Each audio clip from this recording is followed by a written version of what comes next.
So I'm still here in London in a hotel room answering yet another question that's come into my email inbox, and keep them coming. If you don't know magneticmemorymethod.com or anything about memory palaces and memory techniques, head on over to magneticmemorymethod.com or click on a link that'll be somewhere on the screen. And there's 4 free video series and a memory kit, and oh man, all kinds of stuff that will help you. So the email that I got goes like this. I'm a med student in Minnesota and a big believer in memory palace Loci techniques. Before finding you on the internet, me, I followed a couple of other folks, but I like how your system really helps to scaffold a person's memory skills from where they are to where they want to get. But I'm in trouble and need your help. I haven't been doing too hot on my exams lately, and I'm in serious need of some guidance. Basically, I want to be able to use the system to catalog and remember my lectures. Since I have a lot of lectures, usually about 1 hour in length and between 20 to 50 per course at 4 courses per semester, I figured that it would be helpful to have to systematize the places and rules I use for my memory palaces. So far my rules work well, but the places I'm having trouble with. I've been using Google Maps to learn new neighborhoods in my city. What I would like to do is take a city block with 10 houses and those 10 houses as memory palaces for 10 lectures. I'd like to maximize the amount of info that can be stored in each house by placing 6 pair for a total of 12 analog clocks in consistent locations around the front of the house. Google only provides views of the house from the street or above. Then the hatch marks on the clocks can be micro-loci for more information. The problem is that I think it's too cluttered and it's taking too much effort to see and remember images. I know the images are sticky enough because when I take the same scenes and place them in a more spread out palace, they work great. Also, I think part of the problem is because I'm looking at the image as a picture and tracing the picture with my eyes instead of being in the picture and walking along in it. However, because I'm using the front of a house from street view, there's really not a whole bunch of walking available to me. What I need are ideas on how to systematize large amounts of data that allow me Loci for the requisite detail I need. What I want to avoid is having a bunch of unrelated memory palaces for lectures in the same subject. Thanks for your help and good luck on your upcoming seminar. And he's referring to Magnetic Memory Live, which is taking place next weekend here in London, and I'm really excited, and I've been going around the city collecting things for the goodie bag that everybody's going to get. And so yeah, there's a lot going on that can be said in response to this email. In terms of guidance, one of the things that is great is Google Maps. I have a course called How to Learn and Memorize the Days of the Week in Any Language, and in that course I show you how to use Google Maps to essentially reinforce a memory palace, but it's premised upon the idea that you've actually walked those areas first. So I don't think Google Maps is all that great unless you have been on the ground. And the one time that it was okay for me was in Leipzig when the weather was just not good enough to go to a particular park. So I just looked at it on Google Earth, and well, it was a square park, so 4 corners don't get more complicated than that. Works real nice. But in general, I don't think that Google Maps should be used as if you were a London cab driver trying to get the knowledge without actually driving those streets. So you can certainly study Google Maps, but you want to also be driving those streets and seeing the intersections and the little side lanes and so forth. Now, I like what you're thinking in terms of having 10 houses and places within the houses for 10 lectures so that you can maximize info. But the thing with having clocks is that you're repeating something that is essentially the same as the thing before. So clock, clock, clock, clock, clock. What is something you want to explore maybe is having different color clocks. So blue clock, green clock, red clock, yellow clock, and there's a reason why I place them in that order, because those colors that I've just given are alphabetized, so that helps you recall the order of the clocks. But this may be too micro for what you're doing, especially if you are in this field that you're working in, because the detail is so so specific. So sometimes there are medical terms that are so small that can be 4 words long and yet have this massive amount of information. Or if you're doing pharmaceutical stuff where you need to know symptoms and side effects and dosages, then a little line on a clock may not really be all that effective. So what I suggest is actually what you've said in your letter, is that the same scenes placed in a spread out palace works great. And I understand wanting to avoid having a bunch of unrelated memory palaces for lectures on the same subject, but here's the thing. It doesn't matter if the memory palaces are unrelated as such, because you relate them through alphabetization. And this often sounds to people like it's insane, and so that may be the case, but things that are insane are not necessarily wrong. Flying spaceships to the moon is also insane, but it can be done. It can be done strategically, and it can be done without a whole lot of confusion, so long as you know the math. Now, that's not a perfect metaphor that correlates with this issue, but it's what comes to mind. The thing is that you want to think of these memory palaces when you alphabetize them, and you have a memory palace for each letter of the alphabet, as being like keys on a keychain. So the concept of the memory palace is the ring that connects all the individual memory palaces, and the alphabetization is the order of the keys on the key ring, or the memory palaces on the memory palace ring. And what ends up happening is, because you have deliberately associated each memory palace with a letter, and that letter is then associated with a particular memory palace, then you don't really need to go fishing around for it in the same way that if you just sort of randomly put items left, right, and center here and the other place. So it's really important to have some kind of strategy like this. And of course, if you need more than one palace for, say, the letter C, then you have C1, C2, C3, and so forth. And that works really, really great. You can also have C blue, C green, C red, so forth. And that, basically, these things take practice. You don't want to overwhelm your mind. You want to be able to get the information back into recall as quickly as possible.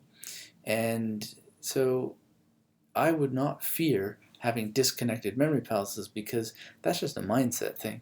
If you use the techniques that I talk about for organizing the memory palaces, they'll never be disconnected. Even more and even better is that information that is in all the different memory palaces will connect so much more easily, because they've been subdivided in this strategic way that is not random. It's developed, it's categorized, it's alphabetical in a librarian sense. So the librarian knows that every medical term that has to do with M is in an M palace. So the brain goes to the M palace. It might be a McDonald's restaurant, or it might be your mom's house, or it might be your girlfriend Mary's apartment, whatever the case may be. Or it may be all of those, because you need 3 or 4 memory palaces for the letter M. Incidentally, all the words inside of that memory palace should be alphabetized as well. At least try that, because the alphabetization inside of a memory palace helps with recall. It's an additional aid to recall. The biggest thing of all, and here's the kicker, is that a lot of people go in with the assumption that they're going to build all these memory palaces and hold all this stuff in potential inside of memory palaces, which you can.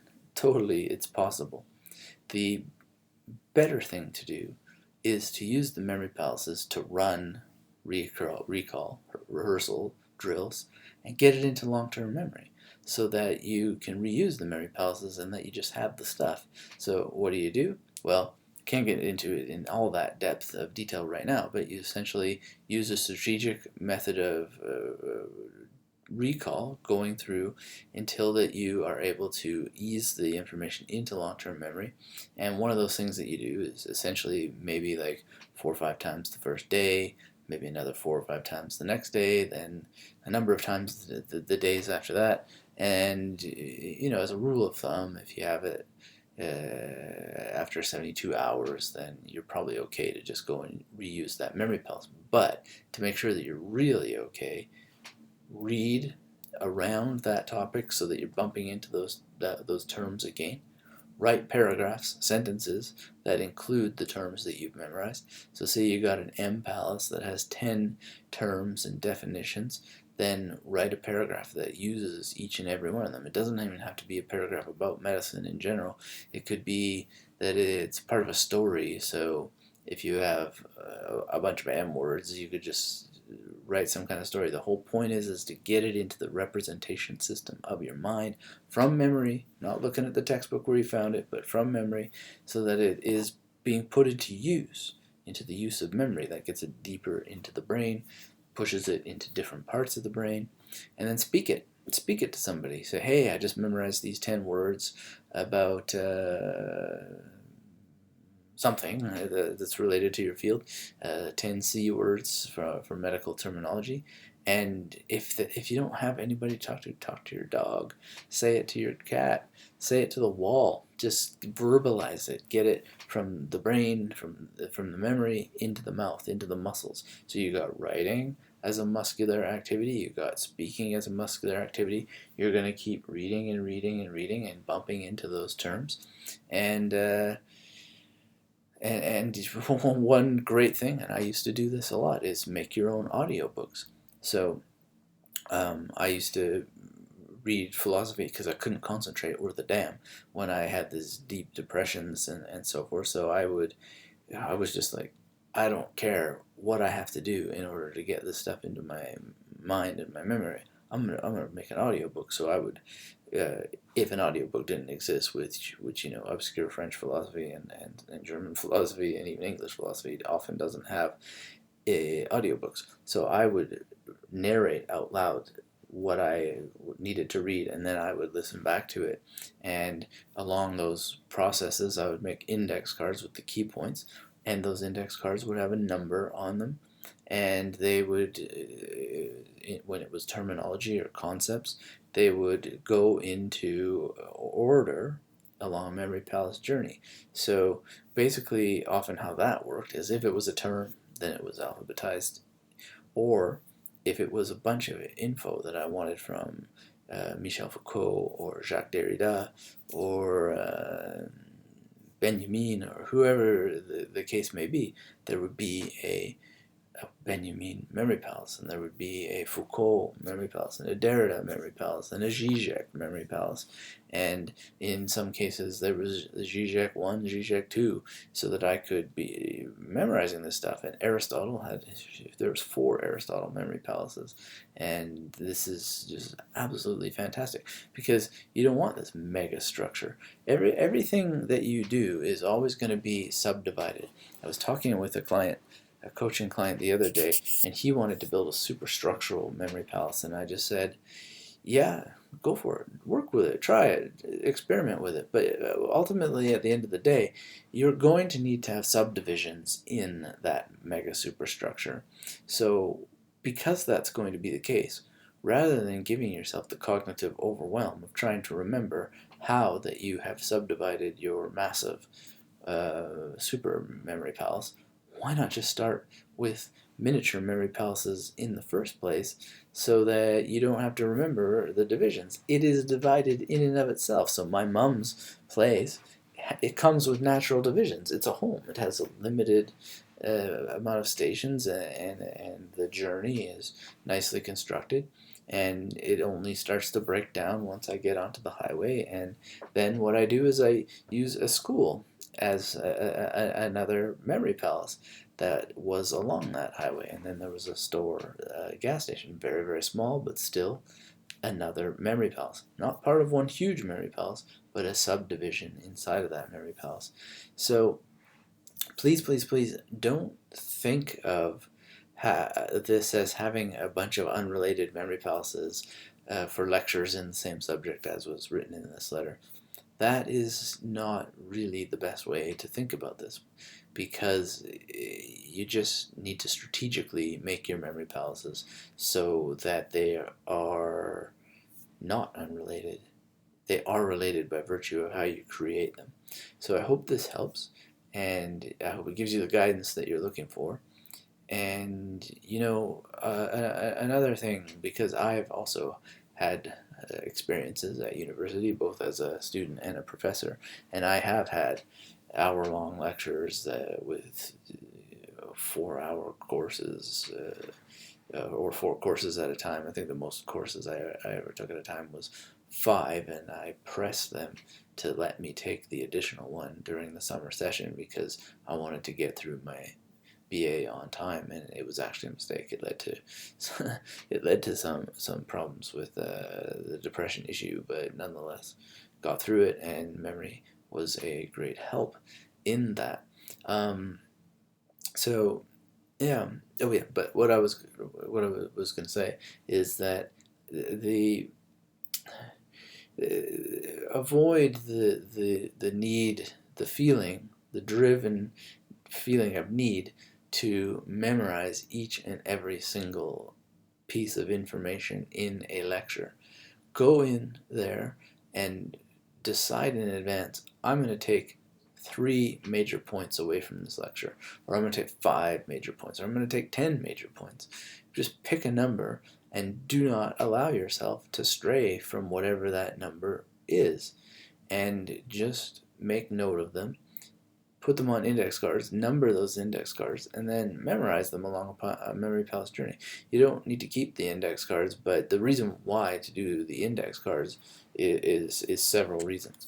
One reason is that if you ever need to write essays and so forth, you can have the date of the lecture on there. I mean, of course you memorize that stuff too, but oftentimes people use the memory techniques to memorize stuff that isn't that beneficial, so save it for the beneficial stuff and write down the date and the name of the author and the publisher and all that sort of stuff on the piece of paper on the index cards, and then you have it. The other thing is that you might want to do writing later if you have to write an essay, or you're doing a research report or something for a journal. Then you have all these cards, you'll remember the actual information in your mind along a memory palace journey, but you'll have them in a way that will allow you to storyboard them in a way. So you would have card 10 as the first thing you're going to talk about, card 4 as the second thing, and so on and so forth. So that's really important. The thing is that when you create limits on how much you're going to memorize, and you decide that in advance before that you start to consume the content, then you are structuring your approach, you're listening for those most important things, and when you memorize those things, your brain is going to fill in the details of all the rest at a much higher level than it will if you try to memorize every tiny iota of information. So less is more, and I personally like the rule of threes. Of course it depends, but often if I had a 10-chapter book, I would just say 3 pieces of information per chapter, and that worked magic. It just binds the rest of the stuff that you need, and that's one of the reasons why I call it the magnetic memory method, is because when you are dealing with textbooks or subject-based books that are very long and detailed and complex, you don't want to be memorizing every single last piece of detail. That would take forever and a day, and you're never going to need to recall it all. You want to memorize what matters, what counts, and that is usually a very small amount in chapters of books. And so I'd say a maximum of 10 pieces of information per chapter, and your mind will fill in the blanks. You got to trust your mind to fill in the blanks. You don't want to trust your mind to remember the good stuff, but you can trust your mind to remember the ephemeral stuff around it if you have memorized the biggest key points. And it's okay to miss a couple things here and there. Maybe the way you're questioned will help prompt it, and you'll make connections, and that's what really matters, is that you make connections. And that's what having strategically organized memory palaces lets happen, is making connections. And you just got to do it to see how and why this works, because it does work. And it works that much better when you have a strategic array of memory palaces and not think that you need to have unrelated memory palaces. The only thing that's unrelated about them is that they're different buildings, but you are giving them a strategic place because you're matching them with the chain of the alphabet. So I hope that this answers your question, and I hope that you really enjoy using the memory techniques at a higher level now that you've had some guidance. So this has been Anthony Metivier from magneticmemorymethod.com. If you haven't seen those 4 free videos, if this stuff interests you, then head on over to the site or click the link that has been on the screen. You get some free material to help you build memory palaces and put what we've just been talking about into context. And of course, click all those like buttons and share this stuff around if you know medical students who want to improve their chances of passing their degree, their program, so they can go out and help people at a higher level. And if you're already a doctor, these techniques can help too and make you a better doctor. So until we speak again, this is Anthony from magneticmemorymethod.com, and until next time, keep magnetic.